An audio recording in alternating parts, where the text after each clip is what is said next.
That's very nice. Okay? Now, I want you to copy me, okay? Just 1 second. We're going to do this first. I want everybody to go like this.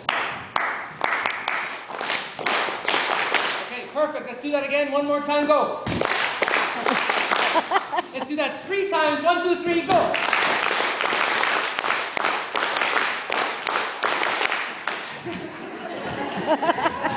That's good. What we were going to do tonight is, of course, I'd like to have some fun. If it's not fun, it's not worth it, in my opinion. So we've got to have a little bit of fun.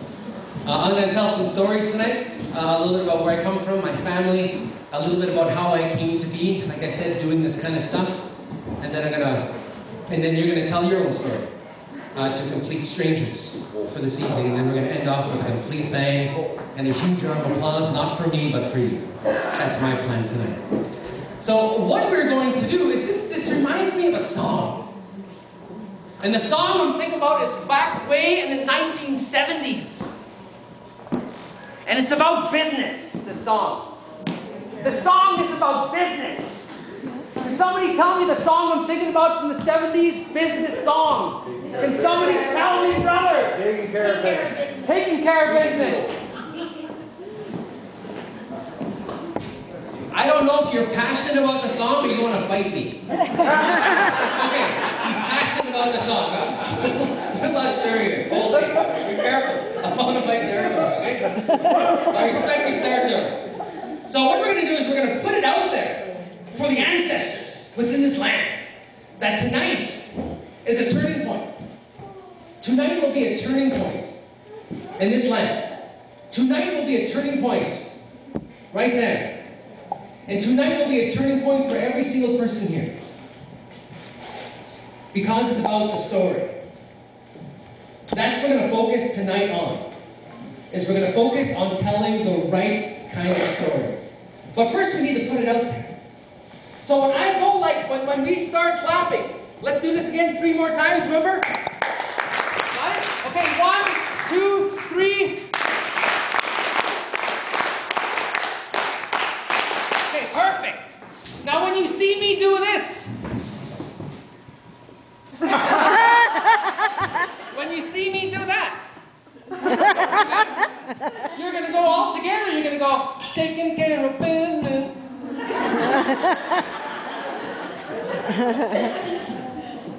I'm serious. All right? So let's practice. Watch the head. Okay, you ready? You all set? Here we go. Taking care of business. Yes. Okay, one more time. Taking care of business. Yes, we got it. We got it. So we're going to marry the two together. Okay? And I know marriage. I've been married twice. So we're going to start off by making the music track. And the music track, of course, is using the clapping. Okay? We're going to use the clapping. Rather than just showing up late, you're just going to go like this.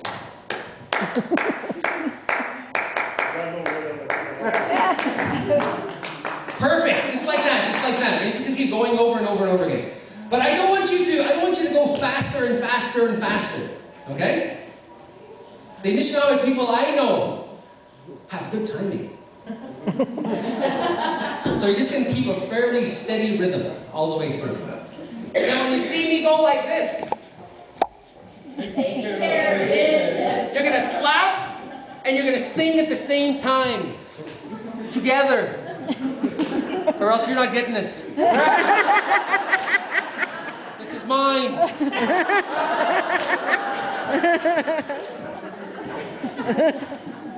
That's good. Okay, that's good. Okay, you ready? You ready? Okay. 1, 2, 3.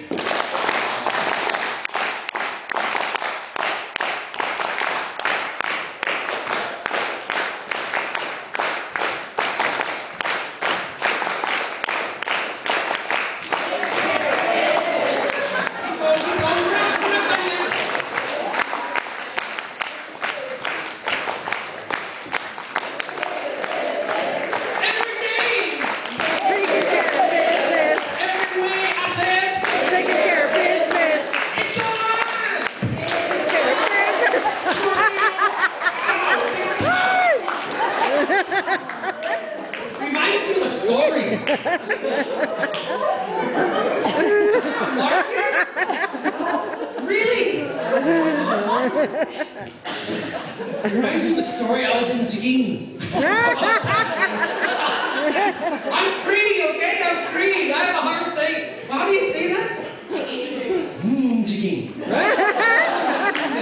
It's Jiging. It's Jiging. Is it Jiging or is it Jiging? It's Jiging. I was in Jiging. And I don't sing that wrong. But I told the kids, where can I go for a run? Because I like running, right? I love to run. The kids said, you gotta go on the Cup and Saucer Trail. It's a great run out there. And I'm like, okay, cool. So I drive up to the Cup and Saucer Trail, and I start running on the trail. And there's rocks like this everywhere, and I'm jumping over stumps and logs and crawling up sheer cliffs. I run. And then I'm running, and I can see this stump. So I'm trying to run and jump at the same time. So my foot that I led with caught on the stump, and then I fell. And I was wearing white, traditional running white. Traditional running white, and I need a heavy cotton. I need a heavy cotton shirt, otherwise my nipples are just wicked point out, right? Really super dark. It's a traditional thing. It's a traditional thing. It's a Cree thing. Okay? So I'm wearing my heavy cotton t-shirt. And I trip and I fall, and I'm lying right there on your territory. I know it's an emotional story. And I'm bleeding. And I got dirt on my face. And by the time I get out from the trail, it looks like I got beaten up. I'm dirty, I'm muddy, I'm bleeding, and I got blood stains on my shirt. And to boot, my shirt got cut a little bit right here, and my nipple was showing. So I get in the car and I go back, and the next day, I'm all patched up. I work with the kids, and this is the bingo hall in Jiggy. And I told the kids, I have an announcement for you. Cree blood has been spilt on the Anishinaabe territory. And again, they just laughed, those brats. Just like you guys. So, but yes, my dad told me stories. He told me stories growing up. And he told me this one story about where my people come from. And we all have a story like this. Everybody has a story like this. Because my people up on the coast, our first contact might have been 200 years ago. But whether you're indigenous or not, your people had first contact. Whether it's been 200 years ago, or 2,000 years ago, or 3,000 years ago. We're all indigenous to somewhere on this land. Somewhere. On Mother Earth. We're indigenous to somewhere. But the first two people that got adopted into the church and got my last name, Wesley, was this guy named Wabinwetum. And his partner is Squeshish. And Wabinwetum means in Cree this.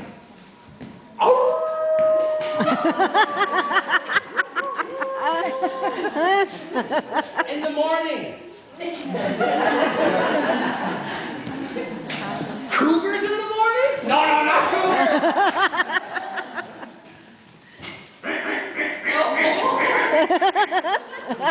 In the morning. Ribbit. Ribbit. In the morning.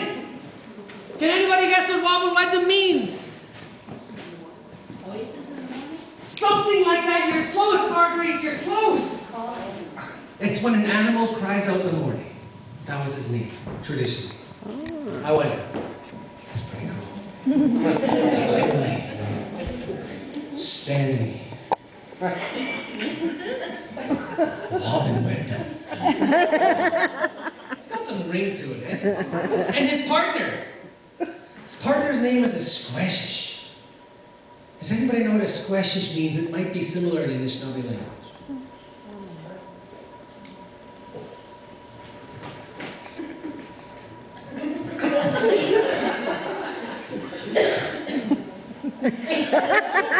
It means woman. Come on, no you weren't. You were not going to say that. I was going to say that. Then you should have said it. So it was Wabinwetum and Squeshish. And they actually, and like your ancestors, the times were changing. Things were changing. And one day, the future generations will look at you as being an ancestor. Will look at me as being an ancestor. And we know that times are changing. We know it. We can feel it. It's around us every single day. But back then, I like to think things were just moving in such a drastic direction from living off the land to right here, right now. But they knew times were changing, so they actually went up to the settlement in Moose Factory and they got adopted into the church. And it must have been really scary to have Wabin Wedham and Ishkweshish walk in that church and see this grand building for the first time. To see these things, paintings on the walls of these images that they'd never seen before. And seeing this person in the white garb walk out of this back room wearing things they'd never seen before. Everything was different. Wow. Must have been overwhelming. But they got it. They got adopted into the church. So without understanding anything, their names instantly changed. Their identities kind of sort of changed too. And maybe their outlook on the future kind of sort of changed as well. And that came to be. And we all came to be. But Ishkweshish kneeled down and Wabin Wedham kneeled down on this altar. Imagine it with some prayers. Looking for a really good-looking man.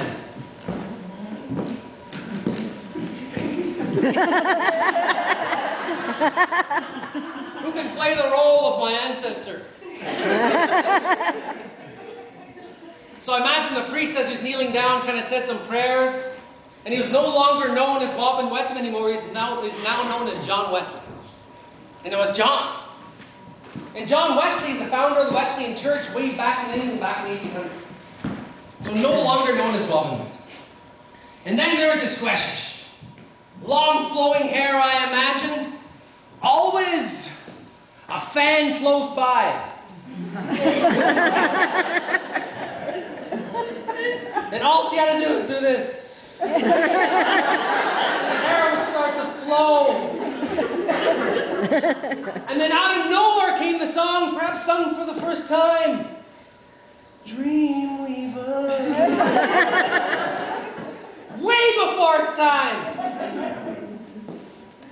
Brings me to this beautiful lady right here. Said some prayers. And do the whole hair thing, just do that.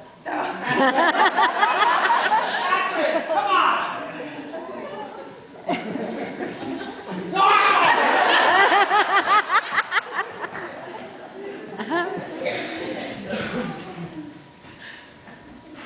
I'm sorry. I shouldn't have got that excited. That's my ancestor there. No longer known as that. As Ishkweshish. She's now known as Susanna Wesley. And Susanna Wesley was John Wesley's mother. And I like to think about how they felt when they entered that place and how they felt when they left that place. I would like to think as well, your ancestors, when they first saw something like that, about what their vision was for the future. And could they have ever envisioned this? Could they ever envisioned anything like this 200 years ago? And the thought of my ancestors just overwhelms me on what was going through their head. And one thing I know for certain, that when whatever our ancestors did, they did it for us. They did it to set us all up for success in ways that they could never have imagined it being for themselves. Simple as that. So we're here today because of that. And our ancestors told stories. And to this day, we're still telling similar stories. But with the right actions today, the right sense of vision today, and the right sense of doing things today and making those dreams a reality, every single person here has the power to be the legends that the future elders tell the world about. You can be the legend that the elders will tell the world about. By doing the right things here, right now, in the short time that we have. Wow. That to me just inspires me to want to do something more. To not just say the things, but to do the things. We never talk about people that have just said things. We talk and we celebrate the people that have said and done those beautiful things that made a difference. We all have the power and the responsibility here. The legacy, if you will. Something that I want to create. And I've always wanted to do that. I knew I was going to leave something behind. 3.5 years ago, everything changed. Because that's when I met my wife. I met her November 19, 2009. I went like this. And I said, she will be mine.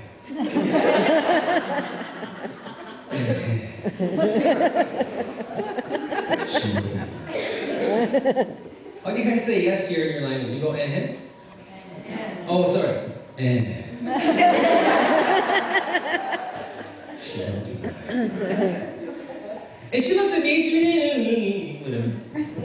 But I did my thing, I was up on stage, I was having some fun. And later on she said, I want to meet that man.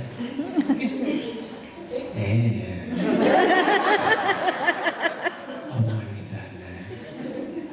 So we met. And we hung out downstairs till 4 o'clock in the morning. We didn't do anything, trust me, we didn't. Except talk. And I knew right away I loved her. I knew right away I wanted to be with her and spend the rest of my life with her. I just knew it. And before that, I didn't want to have kids. I did not want kids before I met her. So I left the next day, I had to go to work, and then I came home 3 days later, and I gave her a call, and I said, Mandy, can we see again? She says, yes. And I went, whoa. And then we saw, and we went out on a date, and we had so much fun. And yada, yada, yada. Because there's kids here.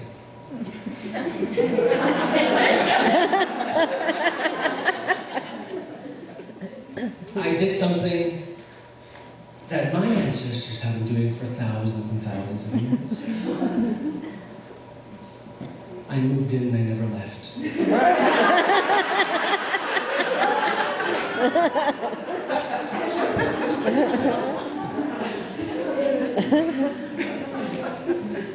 And shortly thereafter, I was getting out of the shower and I was wearing nothing but my underwear.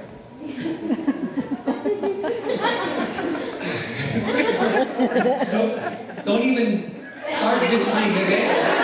It's actually quite disgusting. And I'm getting out of the shower, I'm walking through the door, and Mandy's sitting on the bed, she's looking at me like this. She's looking at this region right here.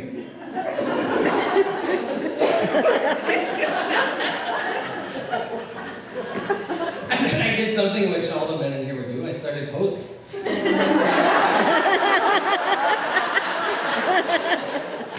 And I took it one step further. You might not do this in your nation, but I took it one step further when I was...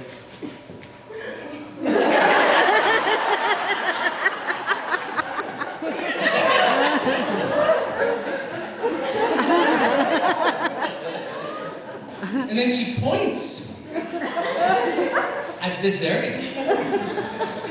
And she says, do you want to have kids with me? And it's a funny story, but I really had to think because I never wanted kids before. I think I didn't want kids before, but it just wasn't right. I wasn't with the right person. But I just knew immediately that I loved her. And I knew immediately there was more to this than just the relationship. There was more to this than just the partnership between two people. I just knew immediately. And I said, yes, I want to have kids.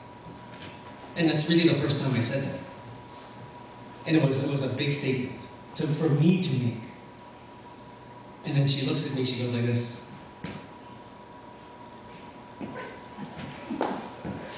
You gotta change those.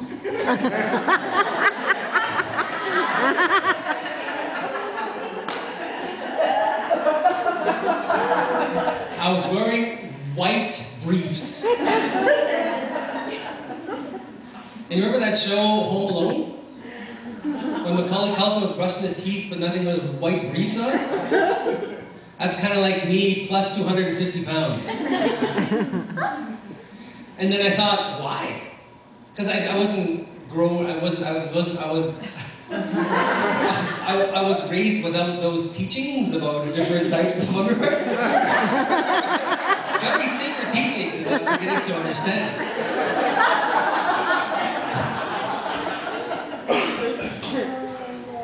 So she explained everything to me. And then I said, sure. So we went shopping and picked up some briefs. Oh, boxers, I should say. Boxers, right? Boxers, brother? Yeah, like that. As if he doesn't have a problem.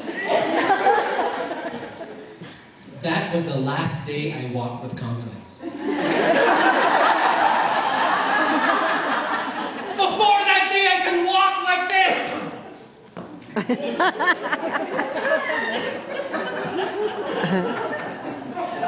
But since that day, it's been hard. But since that day, my confidence has wavered. In any step, in any time, my confidence is shattered temporarily, and it shows in my walk.